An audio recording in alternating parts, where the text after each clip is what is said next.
बिस्मिल्लाहिर्रहमानिर्रहीम। आज की हमारी पोइम है Ode to Nightingale. John Keats का ये एक ओड है जो उसने 1819 में लिखा था और ये फर्स्ट टाइम पब्लिश भी 1819 में हो गया था in a journal called Annals of the Fine Arts. ठीक है, और इसकी जो है ये 8 स्टैंजास हैं इसके, और इसकी 10 लाइन्स हैं। इसके 8 स्टैंजास ऐसे हैं कि इसकी जो अपर 4 लाइन्स हैं there is rhyming scheme of Shakespearean quatrain. जैसे इसमें शेक्सपियर की राइमिंग स्कीम यूज़ हुई है। Pains, drains, drunk, sunk, A B A B. A से राइम कर रहा है, बी बी से राइम कर रहा है। And the lower 6 lines are the Petrarchan sestet, that is the C D E, lot plot C C, happiness numberless D D, trees ease E E, that is a Petrarchan sestet. ठीक है, 6 lines जो rhyme कर रही हैं Petrarchan की rhyme scheme के accordingly. अच्छा, ये कीट्स क्या था, चार्ल्स आर्मिटेज ब्राउन उसका एक काफ़ी अच्छा फ्रेंड था, उसके साथ रहने के लिए गया है हैम्पस्टेड में। तो वहाँ पे उसके घर के बाहर जो लॉन था उसमें बर्ड्स ने अपने नेस्ट बनाए हुए थे ट्रीज़ पे। तो नाइटिंगेल का जो सॉन्ग था वो कीट्स को इतना इंस्पायर करता था, उसे इतना अच्छा लगता था, वो घंटों बैठा सुनता रहता था। और एक दिन ऐसे ही जब वो उसे बैठा सुन रहा था तो उसने 2-3 घंटे में ये पोइम लिखती थी। अब हम इसकी ये ट्रांसलेशन करते हैं। My heart aches and a drowsy numbness pains, मेरा दिल दुखता है, and a drowsy numbness pains my sense, और मेरी जो हवास हैं, मेरी जो हिसात हैं, उनमें मुझे क्या फ़ील हो रहा है, मैं थोड़ा डेडनेस सी फील हो रही है, अनकॉन्शियस फील कर रहा हूँ, नम्बनेस फील कर रहा हूँ, जैसे सुन हो रही हैं मेरी हिसात, इस तरह से मैं अनकॉन्शियस हो रहा हूँ उसके बारे में। एज दो of hemlock I had drunk, जैसे मैंने, हेमलॉक कहते हैं एक पॉइजनस प्लांट है, कि जहर पी लिया हो या तो मैंने, और emptied some dull opiate to the drains 1 minute past, या फिर 1 मिनट पहले ही मैंने कोई जो डल ओपिएट कहेंगे कि कोई पेन किलर मैंने ले ली है, ज़्यादा क्वांटिटी में मैंने पेन किलर पी ली है, वैसे लग रहा है कि 1 मिनट पहले ही पी है, जिसकी वजह से उसने मेरी सारी सेंसेस को बिल्कुल डेड कर दिया है। ठीक है। एंड लीथ वार्ड्स हैड संक, लीथ एक रिवर था, ग्रीक मिथोलॉजी से इसने ये चीज़ ली है, लीथ रिवर के बारे में इसने बात की है। ये रिवर था रिवर ऑफ फॉरगेटफुलनेस, कि कोई भी जो इसमें डाइव करता था इस रिवर में वो अपनी पुरानी ज़िंदगी बिल्कुल भूल जाता था। This not through envy of thy happy lot, वो अब अपने आप को जस्टिफाई कर रहा है अपना पॉइंट कि ये मेरे साथ जो ये कंडीशन हो रही है ये इसलिए नहीं है, नाइटिंगेल को एड्रेस कर रहा है वो, कि मैं तुमसे जेलस हो रहा हूँ या तुम्हारी खुशी से जेलस हो रहा हूँ, but being too happy in thine happiness, but कि मैं तुम्हारी खुशी में तुमसे भी ज़्यादा खुश हूँ। That thou light wing dryad of the trees in some melodious plot of beech and green, कि मैं तुम्हारी खुशी में तुमसे भी ज़्यादा खुश हूँ कि तुम तो हल्के परों वाली दरख्तों की परी हो ना। ये दरियाद ऑफ द ट्रीज कहेंगे, दरियाद कहेंगे वुड निम्फ को, जो दरख्तों की परियां होती हैं। ठीक है, कि तुम जो हो वो दरख्तों की परी हो, मतलब वो इसको कह रहा है कि तुम्हारी आज़ादी से मैं जेलस नहीं हो रहा, कि तुम तो दरख्तों की परी हो। In some melodious plot of beech and green, के ग्रीन सरसब्स जो होते हैं, प्लॉट होते हैं, मैदान होते हैं, तुम उसके चक्कर लगा सकती हो। And shadows numberless sings of summer in full throated days, कि तुम जो हो वो कहीं पर भी जा सकती हो और कहीं आ जा सकती हो, और तुम्हारी आज़ादी पे किसी की कोई रिस्ट्रिक्शन नहीं है, कुछ नहीं है, और इसीलिए तुम अपनी खुशी का गीत इतना गला फाड़ फाड़ कर गा रही हो, अपनी जो लाइफ को एंजॉय कर रही हो, अपनी इस समर को एंजॉय कर रही हो, कि समर सॉन्ग्स गा रही है वो अपनी खुशी से, अपनी खुशी के लिए। ठीक है, कि इसीलिए वो उससे जेलस नहीं हो रहा है। वो अभी जो उसको फीलिंग्स, उसकी नाइटिंगेल का सॉन्ग सुन के वो जैसा फील कर रहा था, ये उसने उस चीज़ को एक्सप्लेन किया है। राइट। अब इसके जो नेक्स्ट स्टैंजा है वो है, O for a draught of vintage that had been cooled long age in the deep delved earth. अब वो बात कर रहा है कि मेरा कोई ऐसी शराब पीने को, ऐसी वाइन पीने को दिल कर रहा है जो कि बहुत अरसे से कहाँ रखी गई हो, ज़मीन के नीचे वाइन सेलर्स में, जिस तरह वाइन सेलर बने हुए होते हैं वहाँ पे जो वाइन रखी जाती है, कि वाइन जितनी पुरानी होती है उतनी ही टेस्टफुल होती है, टेस्टी होती है। तो वगैरह मेरा कोई ऐसी वाइन पीने को दिल कर रहा है जो कि बहुत अरसे से ज़मीन के गहराई में रखी हुई हो, वाइन सेलर्स में रखी हुई हो। Testing of flora and the country green, वो कह रहा है कि उस वाइन को पीने से वो इतनी प्योर वाइन होनी चाहिए कि जब मैं उसे पीऊँ तो मैं फ्लोरा के वो जिन फलों से या जिन फूलों से बनाई गई है मुझे उनका टेस्ट पता चले, एंड द कंट्री ग्रीन, और वो जहाँ पे वो फूल उगे थे, जहाँ के वो फूल थे, फल थे, उस जगह का भी पता चल जाए। डांस, वहाँ के लोग कैसा डांस करते थे, उनका ट्रेडिशनल डांस क्या था। प्रोविंशियल सॉन्ग, उनका जो ट्रेडिशनल सॉन्ग था उस जगह का। प्रोविंस है एक स्कॉटलैंड का सिटी था जिसकी वाइन बहुत ज़्यादा फेमस थी। कि वहाँ की वाइन पीने को दिल कर रहा है और मुझे वो वाइन इतनी प्योर हो कि मुझे वाइन पीते ही उन फलों और फूलों का टेस्ट भी पता चल जाए। वहाँ पे जो उनकी जैसे मैदान है, जिस तरह की उनका कंट्री साइड है, उसका वहाँ का ट्रेडिशनल डांस और ट्रेडिशनल सॉन्ग पता चल जाए। एंड सन बर्न्ड मिर्थ, और उसके जो पीजेंट्स हैं वो जिस तरह से रहते हैं, जैसे उसके जो कॉमन मैन है उनकी जो लाइफ है, मैं उस चीज़ का अंदाज़ा भी उस वाइन से ही लगा सकूँ। मतलब वो इतनी प्योर वाइन हो। O for a beaker full of the warm south, full of the true, the blushful Hippocrene. अब वो कह रहा है कि तुम जो कीट्स अपने वो शराब को कह रहा है कि ये जो प्याला है मेरा, ये ऐसा होना चाहिए कि ऐसा प्याला पीना चाहिए जो साउथ से आए। कि ये जो बीकर है, बीकर कहेंगे जो वो एक फ्लास्क होगी जिसमें वो वाइन पीना चाह रहा है, ऑफ द वार्म साउथ, के साउथ की तरफ से वो आई हो। Full of the true, the blushful Hippocrene, कि वो बिल्कुल प्योर होनी चाहिए, उसमें कोई मिलावट नहीं होनी चाहिए। और हिपोक्रीन कहते हैं, ये फाउंटेन है, ये भी ग्रीक मिथोलॉजी इसने यूज़ की, क्योंकि कीट्स जो है वो ग्रीक मिथोलॉजी से बहुत ज़्यादा उसके इंस्पायर्ड था, वो उसके बारे में बहुत ज़्यादा लिखता है। कीट्स को अक्सर कहती थी कि कीट्स वाज अ ग्रीक ना, तो इसलिए वो हिपोक्रीन का उसने यहाँ पे भी जिक्र किया कि हिपोक्रीन जो है वो एक ग्रीक फाउंटेन था, कि उसको जो उस फाउंटेन से जो शराब पीते थे उसको पोइटिक इंस्पिरेशन मिला करती थी। कि जिन्होंने पोइट्री लिखनी होती थी वो क्या करते थे, वो उस फाउंटेन के पास जाया करते थे। ठीक है, with beaded bubbles winking at the brim, और जिसके किनारों पर, मतलब वो जब फाउंटेन में जब वाइन गिरती है तो उसके जो बबल्स बनते हैं वो उनकी बात कर रहा है कि वो बबल बन रहे हों। एंड पर्पल स्टेन्ड माउथ, और वो इतनी मतलब रेड वाइन होनी चाहिए कि उसको पीकर उसके फेस पे उसका जो माउथ है वो पर्पल कलर का हो जाए। दैट आई माई ड्रिंक, और जैसे ही मैं उसे पीऊँ, and leave the world unseen, और मैं ये दुनिया को छोड़कर चला जाऊँ, एंड बिना देखे हुई ही दुनिया से इस्केप कर जाऊँ। And with thee fade away into the forest dim, और मैं तुम्हारे साथ जंगल के कहीं घने जंगल में कहीं छुप जाऊँ या गायब हो जाऊँ। ठीक है, अब वो यहाँ पे अपना जो कीट्स का एक एलिमेंट है पोइट्री का, उसकी एक करेक्टरिस्टिक है कि इस्केपिज्म है उसका। ठीक है, वो भागना चाहता था इस रियल दुनिया से और वो जाना चाहता था अपनी वर्ल्ड ऑफ इमेजिनेशन में, या वहाँ पे जहाँ पे उसको दुख ना मिल सके, क्योंकि वो अपनी फैमिली में जो डेथ वगैरह हुई थी उनकी वजह से काफ़ी ज़्यादा अपसेट था। और ये पोइम भी 1818 में इसके भाई की डेथ हुई थी, तो उसके बाद ये काफ़ी अपसेट रहा क्योंकि इसके सामने इसके भाई की जान चली गई थी ट्यूबरकुलोसिस से, और ये उस चीज़ का इस पर बड़ा इफ़ेक्ट हुआ, जिसकी वजह से अब ये बात कर रहा है कि मैं ये दुनिया छोड़कर ही चला जाऊँ और बिना देखे इसको छोड़कर चला जाऊँ और तुम्हारे साथ घने जंगल में कहीं गुम हो जाऊँ।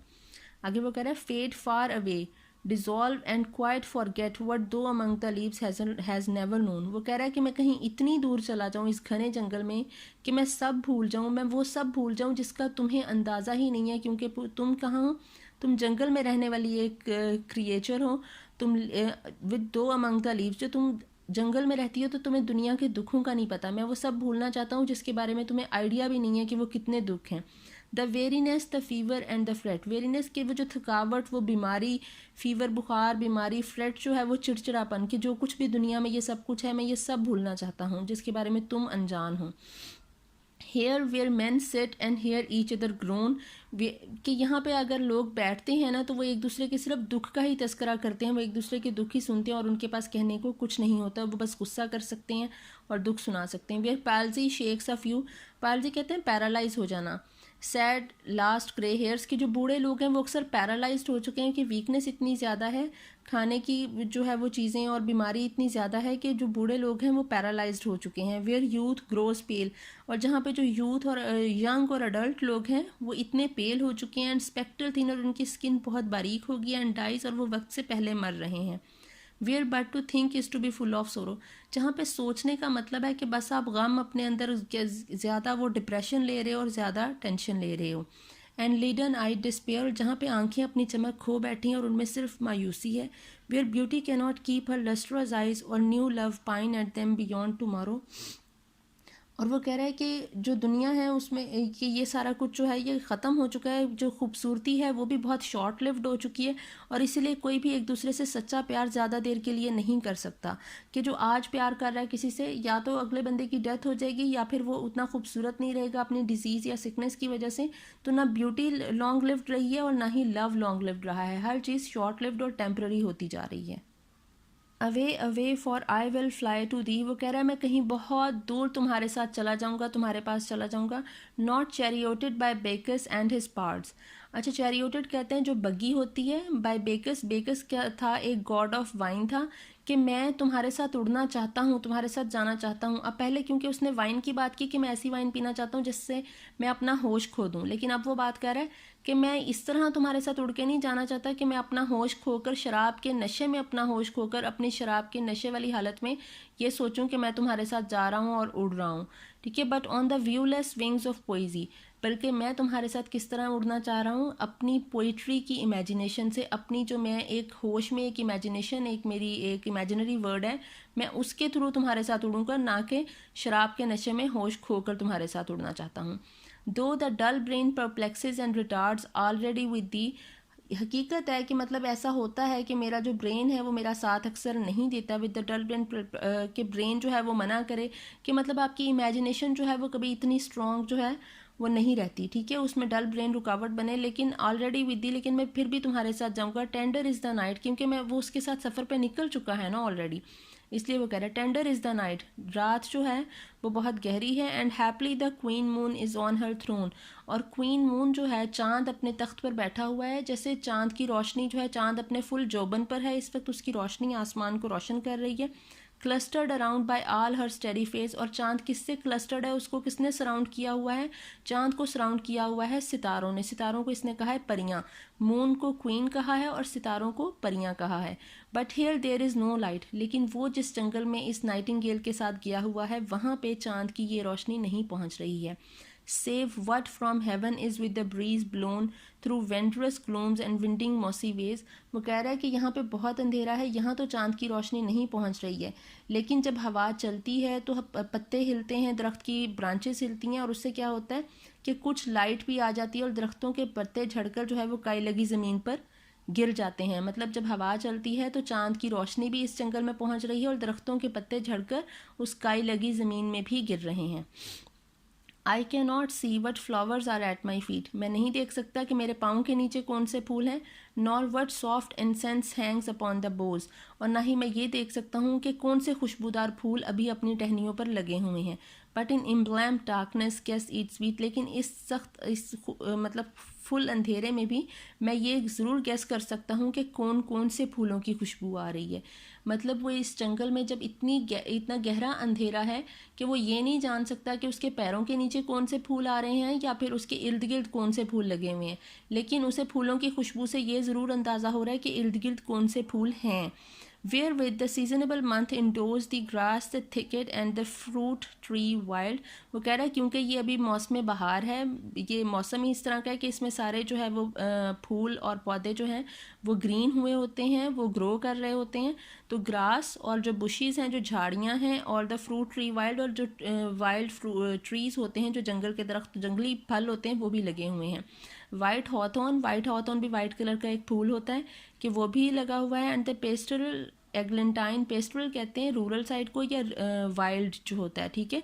एग्लेंटाइन भी एक फूल का नाम है कि वो वाइल्ड रोज़ भी वहाँ पे जो है वो उधर उगा हुआ है। फास्ट फेडिंग वायलेट्स, अब वो उन फूलों का जिक्र कर रहा है जिसकी खुशबू से आ रही है, और वो बिना देखे भी बता सकता है कि ये चीज़ें उसके इर्द गिर्द हैं। क्या क्या है? ग्रास है, बुशीज़ हैं, जो वाइल्ड फ्रूट्स हैं, वाइट हॉथॉर्न है, पेस्टरल एग्लेंटाइन है, fast fading violets covered up in the leaves, और जो पर्पल कलर के फूल होते हैं जो जल्दी जल्दी अपना रंग चेंज करते हैं, वो भी पत्तों से भरे हुए हैं।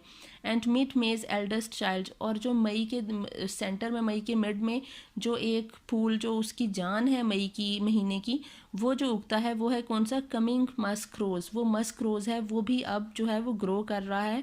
वो क्या कर रहा है? जिस तरह कली बनती है, ब्लूम करता है, वो है फुल ऑफ ड्यूई वाइन, और वो रस से भरा हुआ है।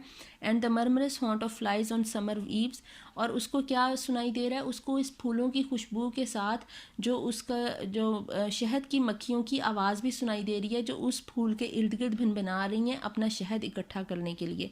मतलब देखिए आपने इसमें जो इसने अपनी सेंस ऑफ स्मेल सारी यूज़ की है इस में सारी जो स्टेंजा है, और लास्ट में इसने सेंस, ऑडिटरी सेंस जो है, उसने जो अपनी हेयरिंग सेंस है उसका भी जिक्र कर दिया कि उसे ये सुनाई दे रहा है, ठीक है। ये जो क्वीन मून और स्टेरी फेज और नो लाइट, ये सारा नाइट इमेजरी है जो उसने रात की इसने ये प्रेजेंट की है, ठीक है। अच्छा, इसके बाद हमारा नेक्स्ट स्टेंजा होगा Darkling, I listen, and for many a time I have been half in love with easeful death. यहाँ पे वो कह रहा है कि जंगल के अंधेरे में जब मैं ये नाइटिंगेल का सॉन्ग सुन रहा था, डार्कलिंग आई लिसन, जब मैं सॉन्ग ये तुम्हारा सुन रहा था, तो काफ़ी दफ़ा मुझे ऐसा फील हुआ कि जो डेथ है वो ज़्यादा एक इजी और अच्छा ऑप्शन है, और मुझे ज़िंदगी से ज़्यादा मौत से मोहब्बत फ़ील होने लगी. I been half in love, कि मुझे मोहब्बत उससे होने लगी, किससे? डेथ से. Called him soft names in many amuse rhymes, और वो कह रहा है कि मैंने काफ़ी सारी जो अपनी पोइम्स हैं उसमें डेथ का नाम उसके निक नेम से यूज़ किया, मतलब प्यार भरे नामों से उसे बुलाया है. To take into the air my quiet breath, कि वो अब इस हवा में मेरी जान भी, मेरी जो सोल है, मेरी रूह है, उसको भी उड़ा कर ले जाए. Now more than ever seems it rich to die. अब वो कह रहा है कि पहले से कहीं ज़्यादा अब मेरे दिल में एक विश, एक डिज़ायर होगी, एक अर्ज है मुझे कि मुझे मौत जल्दी आ जाए.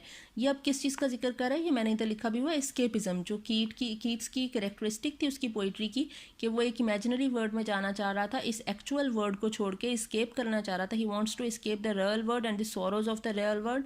सो दीज लाइन्स, ठीक है. अच्छा, to cease upon the midnight with no pain while thou art pouring forth thy soul abroad.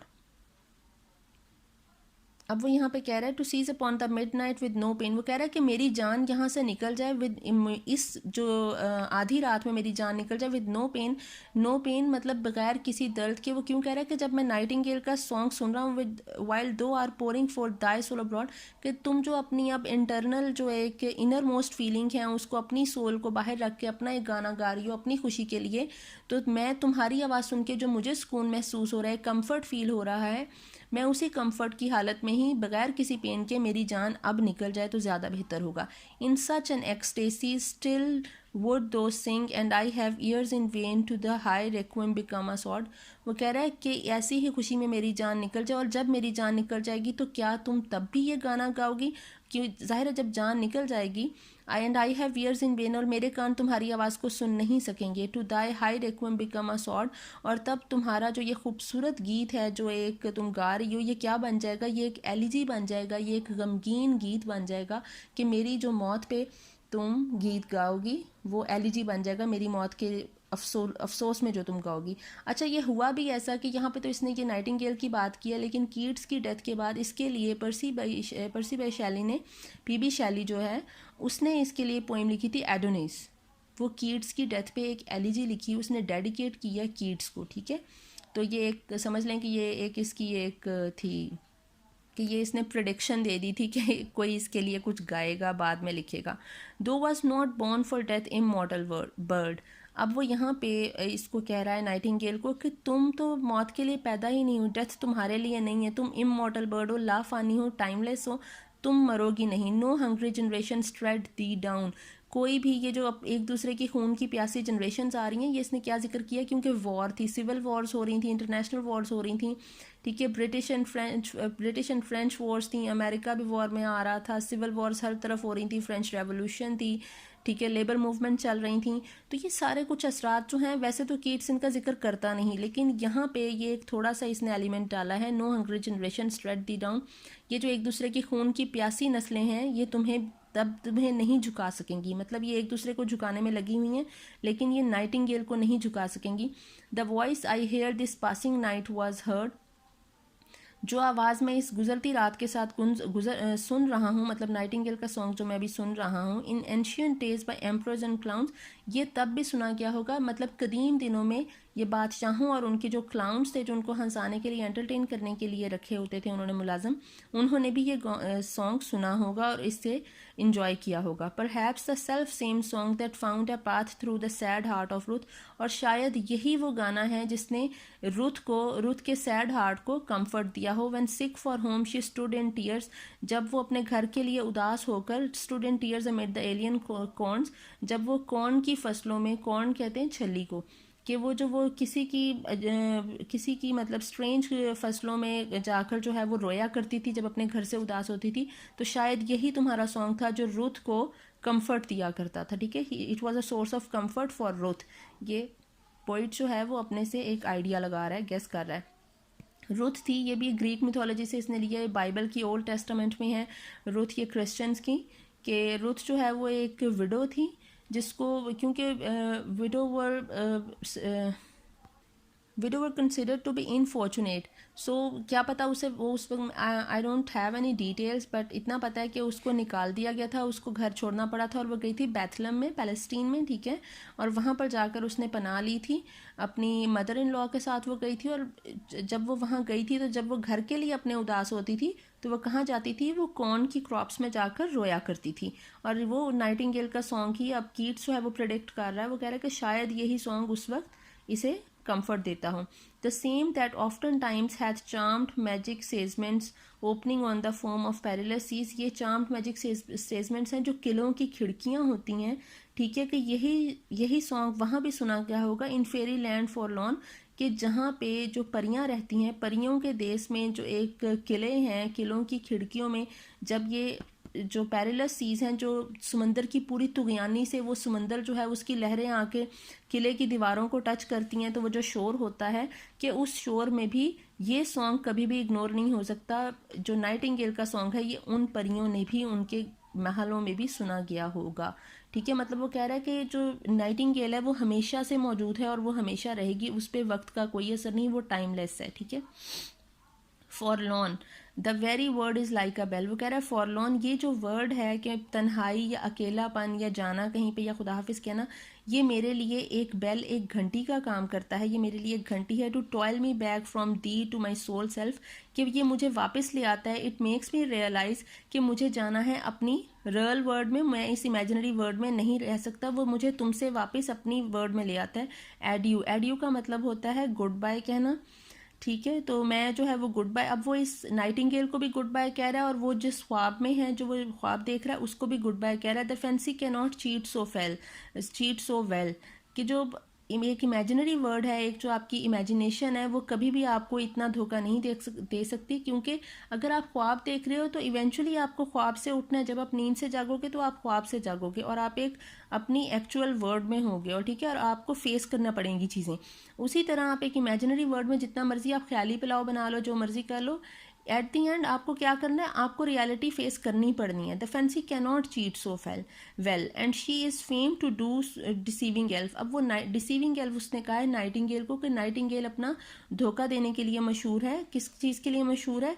Deceiving elf, कि वो धोखा देने वाली क्रिएचर की तरह मशहूर है। कौन? नाइटिंगेल। क्यों? क्योंकि नाइटिंगेल की जो सॉन्ग है वो इतना खूबसूरत होता है, इतना सुरूर वाला होता है कि उसे सुनकर लोग एक अलग ही दुनिया में फील करते हैं अपने आप को। एडियो एडियो, कि मैं तुम्हें गुड बाय कह रहा हूँ। द प्लेंटिव एंथम फेड्स, जो तुम्हारा दुख भरा सॉन्ग है, अब वो फेड्स, वो ख़त्म हो रहा है, डल हो रही है, उसकी आवाज़ दूर जाती महसूस हो रही है। पास्ट द नियर मेडोज, और ऐसे लग रहा है जैसे अब वो पास्ट जो चरागाहें और मैदान थे कि वो वहाँ पे चली गई है। ओवर द स्टिल स्ट्रीम, जो पास नदी बह रही थी इन मैदानों से आगे, अब वो वहाँ जाती हुई महसूस हो रही है। अब द हिल साइड, अब जो वो हिल साइड थी, पहाड़ियाँ थी, अब वो वहाँ पे फील हो रही है। And now this buried deep in the next valley glades, और अब तो ऐसे लग रहा है जैसे वो जो अगली कोई वादी है कहीं पे, वहाँ चली गई हो।